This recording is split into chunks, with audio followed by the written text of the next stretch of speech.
Welcome to segment Thank you. two, SprintCarUnlimited.com podcast presented by Moose's LZ Bar and Grill in Jonestown, PA. Great food at a great price. Joining us on the phone is Jason Meyers, who had an interesting week, an interesting release on Tuesday night. Jason, how you doing? I'm doing great. Thank you. Yep. Thank you for joining us. I appreciate it. Um, Kind of a weird sequence of events the last couple weeks. Obviously, the announcement at Knoxville. And then after that, you had to decide what you were going to do for the rest of the season. And you put together this all star, what I would call an all star lineup of sorts to get the rest of the season done. How difficult was it putting all these pieces together and making it fit into the schedule? Well, you started out by saying weird sequence of events, and honestly, from what I've seen this year, nothing's pretty much weird anymore. It's Yeah.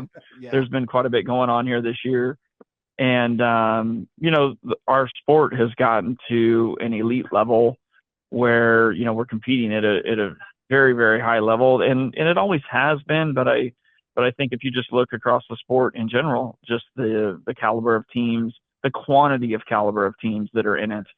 The competition is very, very difficult. And so, we found that we needed to make some changes here mid-year and, just kind of, we're making one decision at a time. There's lots of decisions to make. And, the first was that we needed to make some changes in our team for everybody's benefit. And been very happy to see that, Spencer's had a great run the last few weeks with the Works team and Paul Silva.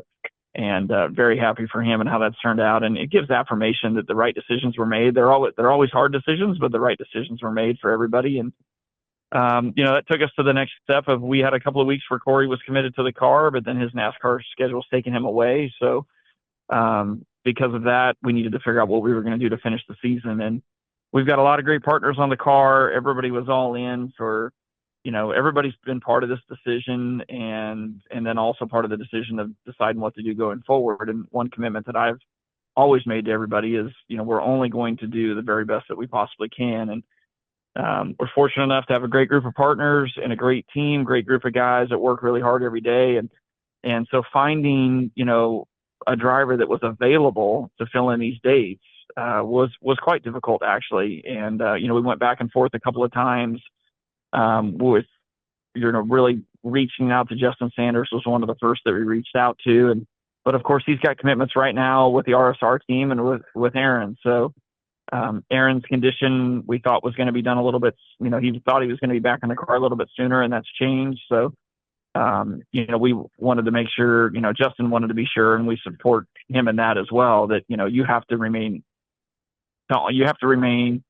honoring your commitment that you have to Aaron until he doesn't need you and can get back in the car. So that changed things up for us a little bit. At one moment, we thought Corey was going to be able to do Port Royal, but then his schedule changed on the NASCAR side, so that changed. So it was a couple of weeks of back and forth of what we were going to do. And the entire time I was talking to Darren Pittman about it because Darren and I have been friends for over 20 years. And I had reached out to him, one, to ask him if he would be interested in doing any of the races, and two, just for his advice. And he kind of kept telling me about, Skagit, like if you need me, like I'd be interested, but if you find someone else and have a capability of kind of getting one person in the car, then you should do that. So it just it all came together in the closing days. We had reached out to Trey, kind of knowing that he probably wouldn't do Skagit.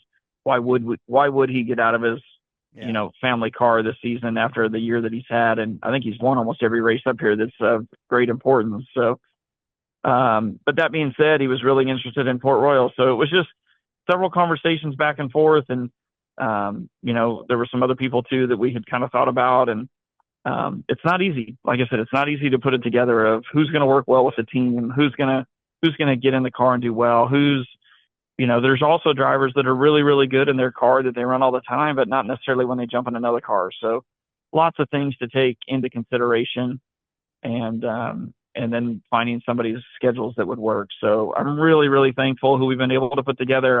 I actually just got to Seattle myself, meeting Darren up here tonight to get this weekend kicked off. And I'm looking forward to not only racing with him, but just, seeing a longtime friend and getting to do this together this weekend is going to be kind of special for me. and I think he'll do a great job. Looking forward to it. So, and then we'll be off next week to Port Royal with Trey Starks. And then it should calm down after that. Then we hopefully got the schedule filled out between Corey and Justin to finish out the year. So I'm excited about it. I think we've got some great talent that this is going to be good for our team and our partners, and good, just good. I think a good opportunity for everybody. Yeah, they're all, what I find interesting, they're all kind of different in their own ways. And yet, does that kind of show the versatility of your team, kind of to be able to deal with different types of drivers? Because chemistry is very important for a team to win. Well, we'll see. Time will tell. Um, so I would say yes. I would say, there's been a ton of speculation out there about why, we parted ways with Spencer, and we've been working really hard for the past, prior to us making a change. We've been working hard all year and extremely hard for a couple of months of trying different cars and different engine programs and different things and trying to get Spencer. I know he can drive. I've seen him, I've seen him go very, very well. And Yep. we ultimately came down to, hey, like, it's just not the perfect marriage. Like, nobody's bad in this situation. Everybody's talented. Everybody can win. It's just a matter of the combination just isn't right. And, that happens. And I think, with all the assumptions that are out there, the fact is it was a mutual decision that I had told him a couple months before, like, hey, I know this isn't working for you either. Like, I respect your commitment and I know that you respect ours, but we got to figure this out, or do something else, because it's not good for you as a driver or us as a team. When you're running 15th every night, like, you can't pay the bills as a driver or as a team that way. So, and not every night, obviously, but as an average, like, you've got to run better than that. And so we were very selective in who we picked here of drivers that not just who was available, but who would work well with our team, and who our team is built to really around myself. And then ultimately we worked hard to, Corey's got his things that, Ronnie's taught him over the years, and I got the chance to mentor him over the years of, we're all drivers that are very involved with what we want in the race car. Like, we all have a pretty good mechanical background, some more than others, but certainly on myself, like, I have a mechanical background. I was always somebody that worked on my car and knew what I wanted, and had the opportunity to work with some great people along the years that I worked well with. And, I've had the chance to work with some great crew chiefs too, that at the end of the night, we realized that, like, man, all your feedback, I had Keith Coons tell me one night that I'm not used to getting all this feedback and it's kind of messing me up, like, and I love Keith. Keith and I've been friends for years, no, he's extremely talented, but he's like, yeah, you all your feedback's actually kind of confusing me. So, it's just got to be the right relationship. So we really looked at, Darren. I've known Darren for years. Darren's very mechanical. Darren's ran his own teams, very similar to myself. So I know he knows what he wants. And I know that my guys respect him. He respects my guys. It'd be a great situation. To be honest, I don't know a whole lot about Trey. I know Trey and Dominic Stelzing and him are really close, and I really respect Dominic's opinion. And all the guys know him and had a really high opinion. And I know that he's had some success in Pennsylvania at Port Royal with Jeff McCall, who's a good friend of mine. So I just kind of tied all that together with, recommendations from those folks. And I know Trey to be a great guy, so he'll represent all of our sponsors well. And I think we should have some success there as well. And then Justin, at the end of the day, I don't know him extremely well, but Wayne and Shane both know him well. Corey and Ronnie know him well. The recommendation I got is, hey, Justin knows his way around the car. He works on his cars. He knows what he likes in his cars. And frankly, he purchased a couple of our cars a year ago, and that's what he's been racing with the Mitri team, or not Mitri, but with Demo. Yeah, with Mitri, with Demo. Yep. And so, he's going to get right. He's going to get right in a car that he's comfortable in, that he knows what it does.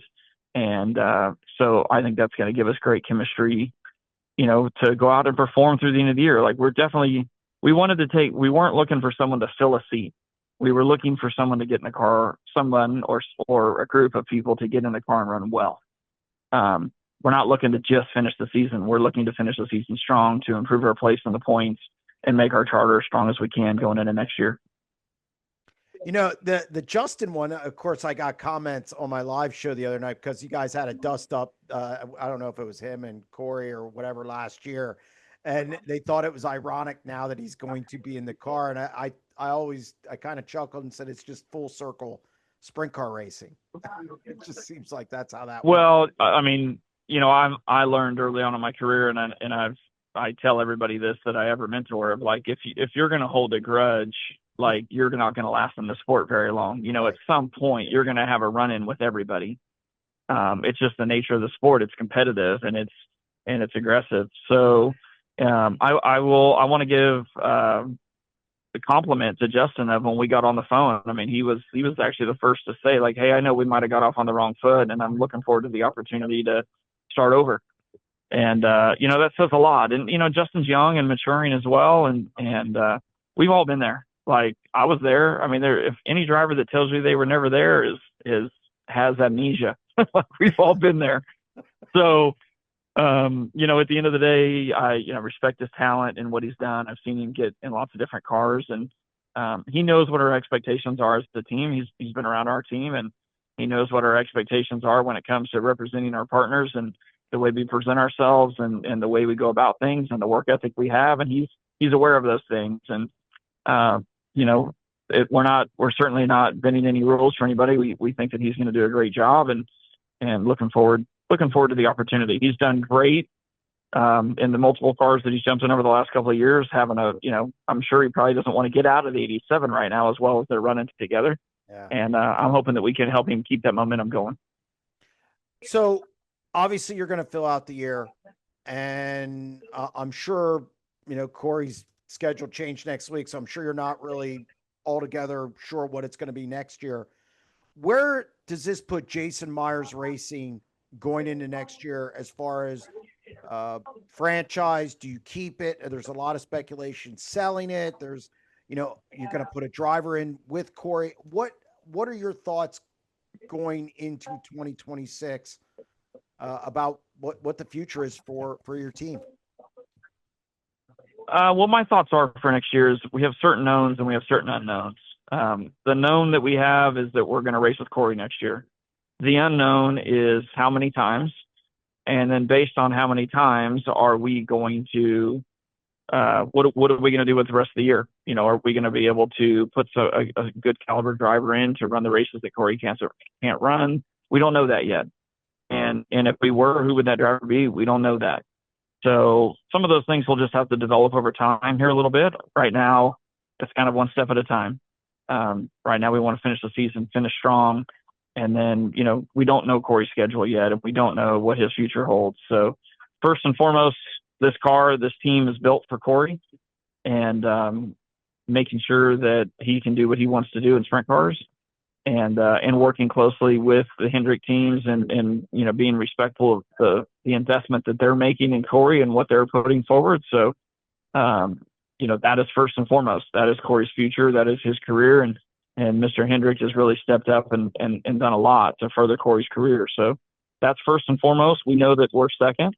And that being said, we want to make sure that we're doing a great job as well, because we feel like, what Corey's doing here is also representing Hendrick as well. So that's first and foremost, and we'll just have to see how things develop. It's not anything that I can answer right now, and, time will tell. Circumstances will change every day, and all of our partners are behind it. And when it's time, we'll make the decision.